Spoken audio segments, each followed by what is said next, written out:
Hola, hola. Esta vez les voy a platicar de un problema que planteó Lovász acerca de determinar el número cromático de ciertas gráficas cuyos vértices son puntos de una esfera. Y vamos a definir la gráfica que Lovász denota como G3, alfa, cuyos vértices pues son todos los puntos de la esfera, ¿de acuerdo? Y vamos a poner una arista entre dos puntos de la esfera, solamente si esos dos puntos están a distancia exactamente A. Dados dos puntos, vamos a llamarles U y B a nuestros vértices, pues va a haber una arista entre esos dos vértices, solamente si la distancia euclidiana, estamos pensando en la distancia euclidiana, pues es exactamente alfa.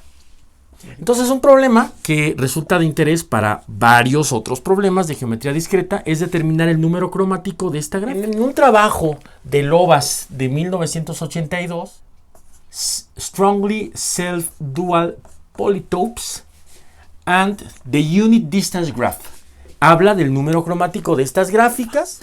Dado cualquier parámetro alfa entre 0 y 2, pues ustedes pueden preguntarse cuál será el número cromático de esta gráfica. Entonces, pues este es el problema que plantea Lovász. Y para eso, define unos objetos geométricos que él llama los Strongly Self-Dual Polytopes. Un Strongly Self-Dual Polytope simplemente es un politopo cuyos vértices van a ser puntos de la esfera. Entonces, van a ser tres propiedades. Los vértices son puntos de la esfera. Hay una esfera inscrita en el politopo, de tal manera que es tangente a cada una de las caras. Y número 3 es que hay una biyección entre vértices y caras del politopo. Vamos a llamarle sigma a esa biyección. Es decir, para cada vértice, sigma de ese vértice va a ser una cara del politopo, de tal manera que el radiovector B, vamos a pensar a B como un radiovector, o sea, si ustedes tienen este vértice, pues B lo estoy pensando como el vector que va del centro de la esfera a B. Ese radiovector debe de ser perpendicular a sigma de B. Por ejemplo, en dimensión 2, un SSDP podría ser este triángulo equilátero. Pensemos lo que está inscrito en la esfera unidimensional S1 con centro en el origen. Y pues podemos ver que aquí se cumplen las tres condiciones de los politopos de Lovász, que estamos denotando como SSDP. Condición número 1. ¿Todos los vértices están sobre una esfera? Pues sí, en este caso están sobre la esfera S1. Condición número 2. Existe una esfera concéntrica con S1 que toca y es tangente a cada una de las caras del politopo. En este caso las caras del politopo son los segmentos.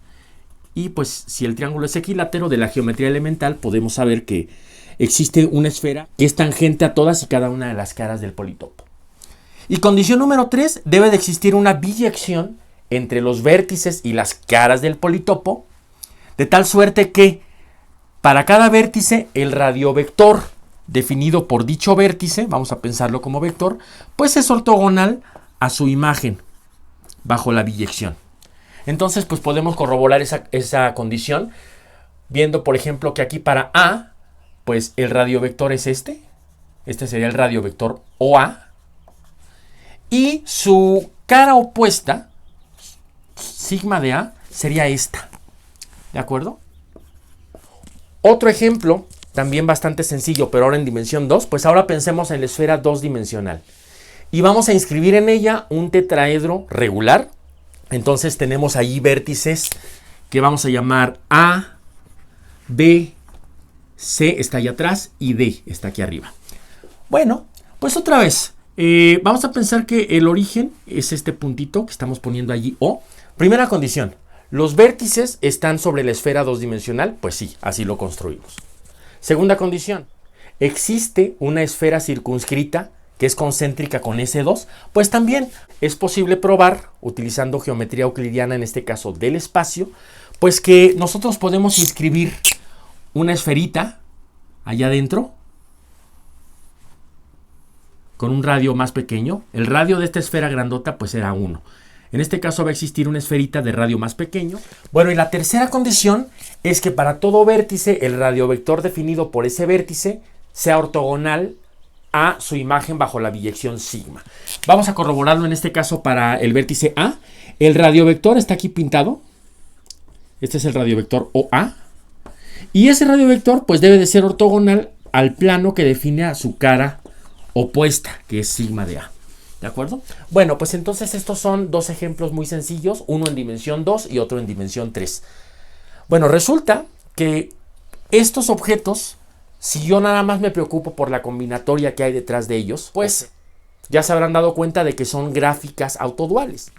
Entonces aquí la pregunta natural pues es, ¿cuáles gráficas autoduales chidas de las que yo trabajaba dan lugar a este tipo de politopos de Lovász?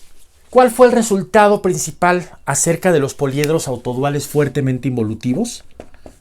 La clasificación combinatoria, que me dice que todo poliedro autodual fuertemente involutivo o bien es una rueda o se puede obtener de una rueda a partir de dos operaciones fundamentales.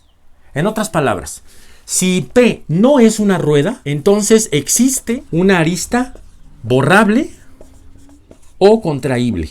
Esto significa que va a haber una arista que yo puedo borrar sin que lo que me quede deje de ser poliedro autodual fuertemente involutivo, o va a haber una arista que puedo contraer de manera que lo que me quede siga siendo un poliedro autodual fuertemente involutivo. Vamos a poner un ejemplo. En este poliedro yo estoy buscando una arista que puedo borrar o que puedo contraer. Y lo que voy a hacer va a ser contraer esta arista de aquí. Esta arista que voy a marcar yo en rojo es la arista OH. Y al mismo tiempo voy a borrar su arista dual. Su arista dual pues va a ser la arista que separa a las caras O grandota y H grandota, que es esta arista. Si yo contraigo esta arista y al mismo tiempo borro esta arista, esta gráfica se me va a transformar en la siguiente gráfica. Y la gráfica obtenida es esta, que nuevamente vuelve a ser una gráfica autodual y sigue teniendo un isomorfismo de dualidad, que es la asignación que va de letras negras a letras mayúsculas rojas. Se puede probar que ese es un isomorfismo de dualidad y lo que me sigue quedando es un objeto que satisface las mismas propiedades que el objeto anterior.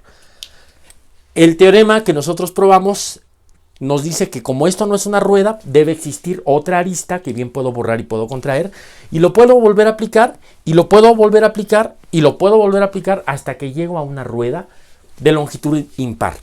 De alguna manera me está diciendo que todos estos objetos se pueden reducir, y las gráficas irreducibles no son sino las ruedas de longitud impar, como son por ejemplo el tetraedro, que vendría siendo la rueda triangular, o piensen ahora ustedes en la rueda pentagonal. Lovász demuestra un teorema que dice que existen estos strongly self-dual polytopes en cualquier dimensión. Y no solo esto, sino que existen una infinidad de ellos.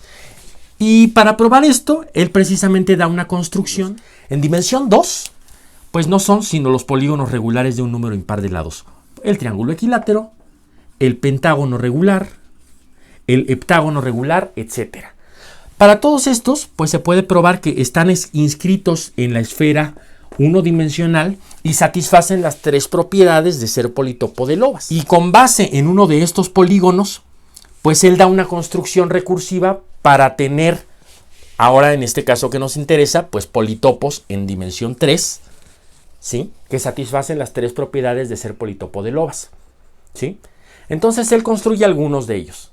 La pregunta es, si nosotros podemos de alguna manera ver que todas las irreducibles en el sentido combinatorio, que eran nuestras ruedas, dan lugar a politopos de Lovász, pudiéramos a lo mejor aplicar ideas de borrado y contracción de aristas, esta vez en un sentido geométrico, para lograr clasificar a todos los politopos de Lovász en el sentido geométrico.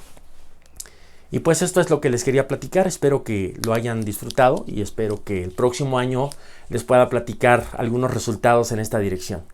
Muchas gracias.